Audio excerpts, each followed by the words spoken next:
Hello my friends, it is that time again. Snow angel time. Well, only this time I'm in my shorts.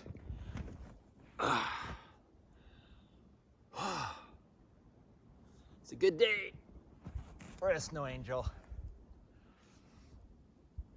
Flapping my wings.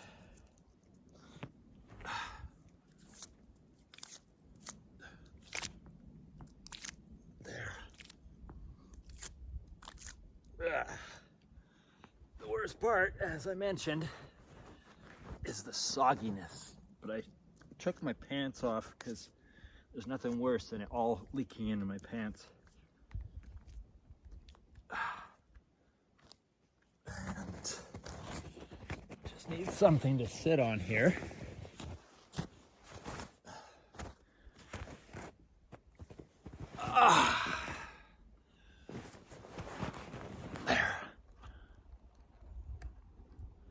There we go. So here I am, sitting out here, tuning in with nature. Oh. Wow. I'm so grateful for everything that's going on, and I recognize that my perceptions quite often skew things, or maybe always skew things to some degree.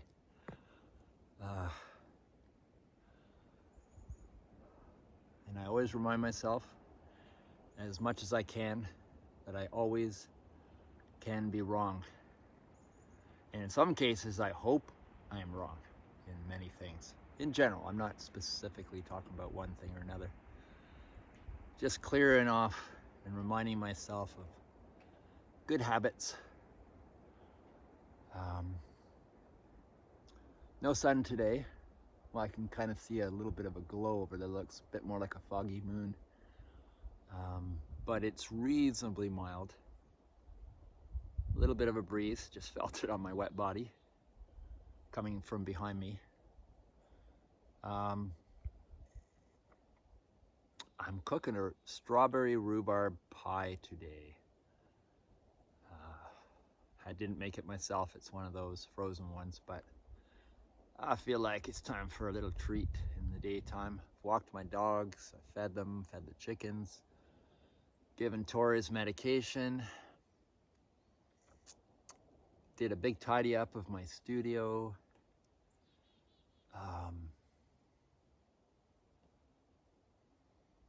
Just thinking what other things I have to be done. I have to go to the bank before Friday or on Friday to make a payment for my car insurance. Now gradually things are getting sorted out because I had paid for almost a year's worth of insurance for the house that I had sold as of May 6th. And the insurance company assured me that I'd be getting some money back, which is really awesome of them. Because no doubt it was our screw up. But they're being nice enough because of my situation, I think, and understanding and compassionate. And I'll tell you, that little bit of money will help a lot, because I've been pretty well zero business for January and February and the very beginning of March, so we'll see. But I'm learning how to lay low, stay calm, avoid fear and anxiety type inducing ways of thinking, and gradually I'm learning how to move through situations that even a year ago I would have been freaking about, and now I'm able to just be calm, and therefore my mind thinks totally differently and comes up with answers quite often in a case where if I was freaking out I wouldn't have come up with an answer. In fact, I would have come up with kind of the reverse, like fearful conclusions that really weren't a reality. So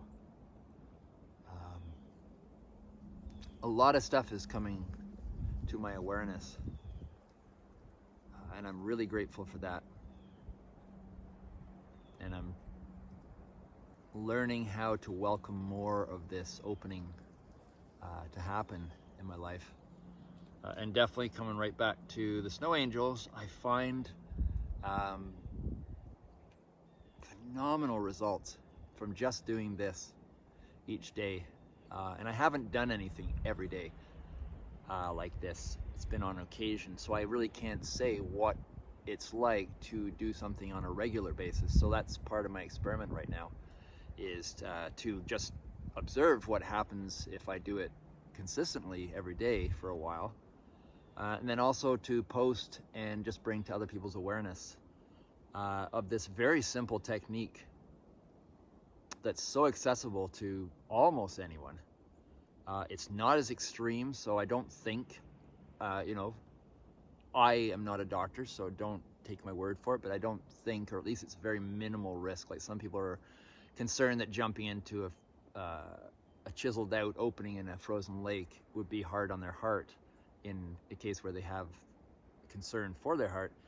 This, I think, and you could just doctor it accordingly, would not quite, well, I know it wouldn't do anything near the same, and you just need to, you know, do something that matched your health situation, I guess, concerns and situation. Even if you just did your little dip in the snow, like 2 feet from your door, and then right away came back in and sat by the fireside or something.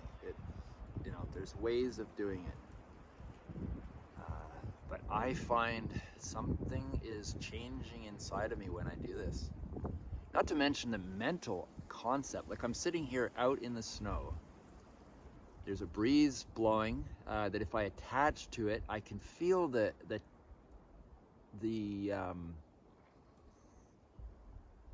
tendency and the invitation to react according to all my memories of, oh my God, it's cold out, I gotta be warm, I gotta be whatever.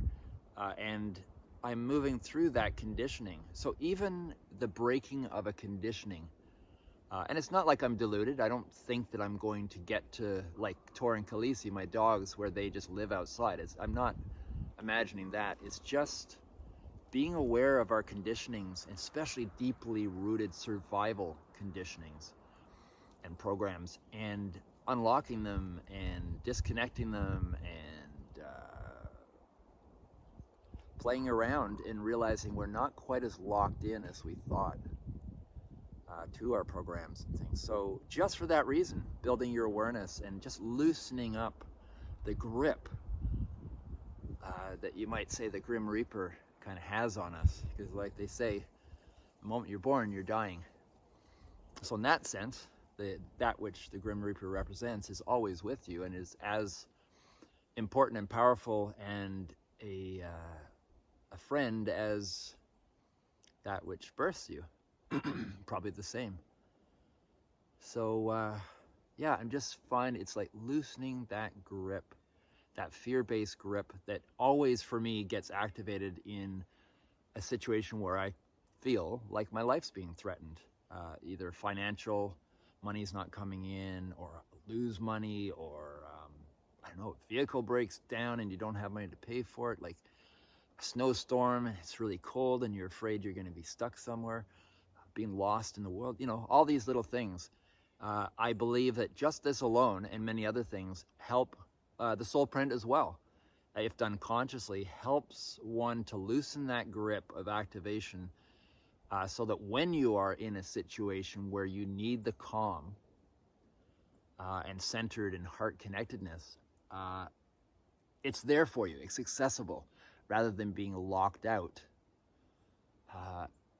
and overridden by a program that just shoots adrenaline into your system and makes you want to, your stomach churn, and makes you want to just run, and probably in the wrong direction because you're not thinking. So these are just little bits of thoughts that I have come to me when I'm doing this based on my experience.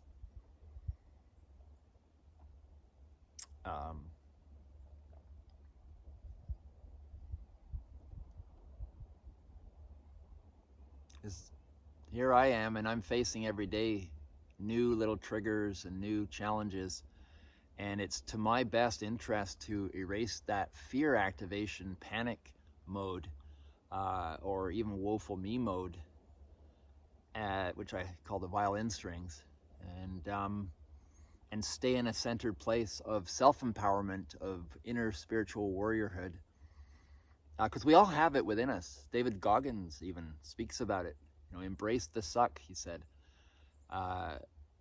And he mentioned that most of us, when we think we're at 100% maximum, we're at about 40% of our potential. And I feel like he's so right. And many are right from many different angles and backgrounds and perspectives. And it is a truth. When many different truths that don't have to line up from different life experiences, then that's, I think, when a truth is worth really, really looking at and even studying and even practicing. So.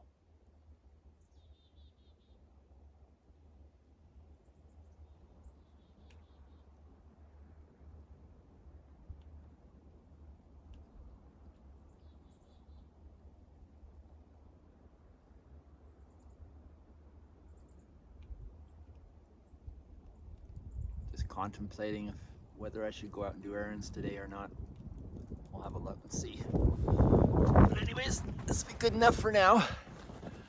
And I'll talk to you guys soon. And I hope some of you get inspired and want to do this as well. It's really, really kind of cool. Even if you do it once and never do it again. At least you tried, right?